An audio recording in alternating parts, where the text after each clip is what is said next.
अस्सलाम वालेकुम नाज़रीन, मैं हूं अजीम खान वतन यार।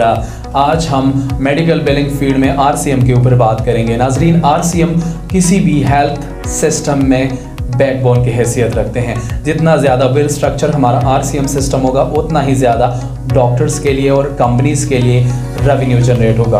तो आरसीएम को समझते हैं, उनके प्रॉपर हम स्टेप वाइज हम आप लोगों को आगाह करेंगे कि इनमें जो भी स्टेप्स हैं वो स्टेप्स भी हम वन बाय वन के प्रॉपर स्लाइड्स के साथ, प्रॉपर प्रेजेंटेशंस के साथ हम आपके सामने आएंगे और आपको वो नॉलेज देंगे ताकि आप लोग बेहतर तरीके से मेडिकल बिलिंग के फील्ड को समझ सकें और आगे अपना करियर बना सकें। जितने भी न्यू कमर हैं उनसे रिक्वेस्ट है कि हमारे चैनल्स को सब्सक्राइब करें और हमारे स्टार्ट वाले जो लेक्चर्स हैं वो सबको रिव्यू करें ताकि आप इनिशियल जो स्टेप्स हैं उसको सही तरीके से फॉलो कर सकें। मेडिकल बिलिंग प्रोसेस या रेवेन्यू साइकिल मैनेजमेंट क्या है? Medical billing is the process of generating health care claims to submit to the insurance companies for the purpose of obtaining payment for medical services rendered by providers and provider organization. Medical billing एक ऐसा process है जिसमें health care claim को create करके हम insurance companies को बेचते हैं और जिनका मकसद क्या होता है कि हम उस सर्विसेज की पेमेंट रिसीव कर सकें जो कि हमने क्लेम की शक्ल में भेजी होती है। और वो सर्विसेज किन्होंने दी होती है? वो डॉक्टर ने प्रोवाइड की होती है या डॉक्टर के ऑर्गेनाइजेशन ने प्रोवाइड की होती है। अब प्रोवाइडर ऑर्गेनाइजेशन क्या है? प्रोवाइडर ऑर्गेनाइजेशन उसमें नर्स प्रैक्टिशनर होते हैं, उसमें उनके असिस्टेंट होते हैं, जो भी हेल्थ रिलेटेड उनके असिस्टेंट होते हैं किसी भी ऑर्गेनाइजेशन में, किसी भी क्लिनिक में, उन तमाम को प्रोवाइडर ऑर्गेनाइजेशंस बोलते हैं। अच्छा, ये और रेवेन्यू साइकिल मैनेजमेंट ये पूरा जो है वो एक ही प्रोसेस है। अब हम रेवेन्यू साइकिल मैनेजमेंट की तरफ जाते हैं कि रेवेन्यू साइकिल मैनेजमेंट की डेफिनेशन क्या है और फिर उनकी जो साइकिल में कितने स्टेप्स आते हैं उन स्टेप्स के हवाले से भी आपसे बात करते हैं ताकि आप लोग क्लियर हो सकें कि रेवेन्यू साइकिल मैनेजमेंट एक्चुअली है क्या चीज़। All administrative and clinical functions that contribute to capture, management and collection of the patient service revenue।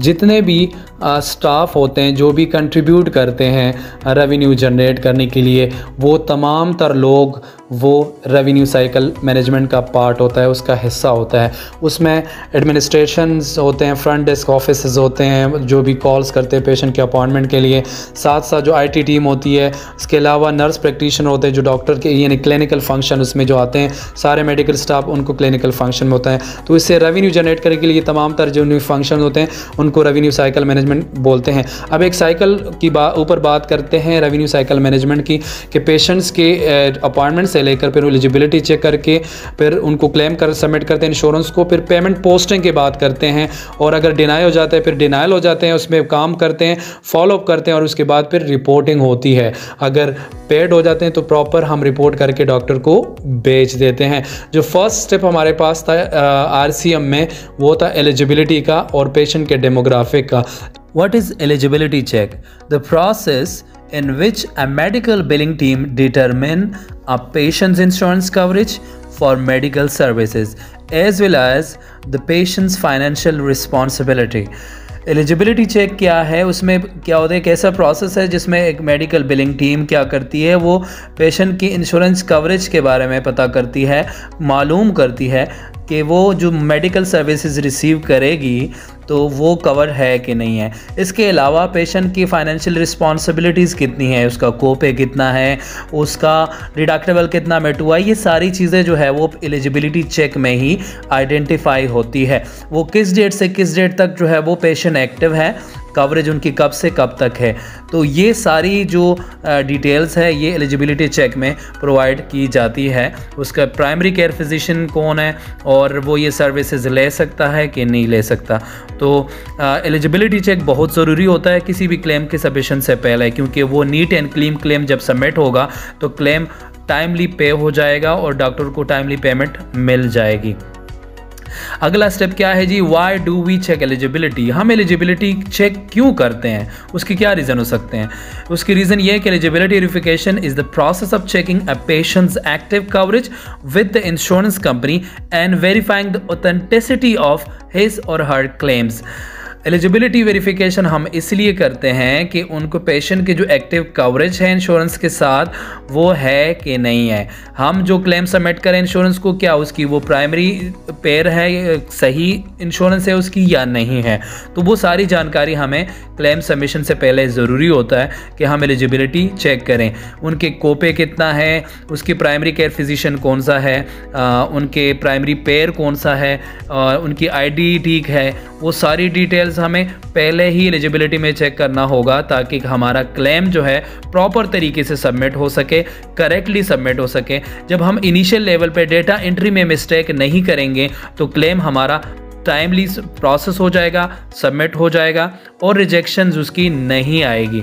तो क्लेम की प्रोसेसिंग सही होनी चाहिए ताकि हम प्रॉपर तरीके से डॉक्टर की रेवेन्यू जनरेशन में इम्पॉर्टेंट रोल अदा कर सकें। What is the eligibility and benefits verification? To receive the payments for the service rendered, healthcare providers need to verify each patient eligibility and benefits before the patient's visit.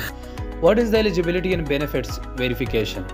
Benefits and eligibility verification क्या है? उसमें ये होता है कि हम search करते हैं कि पेशेंट ने कितना डिडक्टेबल पे किया है, पेशेंट के जो बेनिफिट्स हैं वो उसके प्लान के मुताबिक डॉक्टर उसको सर्विसेज दे सकता है कि नहीं दे सकता, पेशेंट किस डेट से किस डेट तक एक्टिव है, क्या पेशेंट का कोई एडवांटेज प्लान भी है, क्या उसकी प्राइमरी केयर फिजिशियन वही डॉक्टर है जिनसे वो सर्विसेज ले रहा है, क्या पेशेंट के 2 सेकेंडरी इंश्योरेंस या 2 प्राइमरी इंश्योरेंसेस तो नहीं है, क्या पेशेंट ने अपने COB इंफॉर्मेशन अपडेट की है कि नहीं है।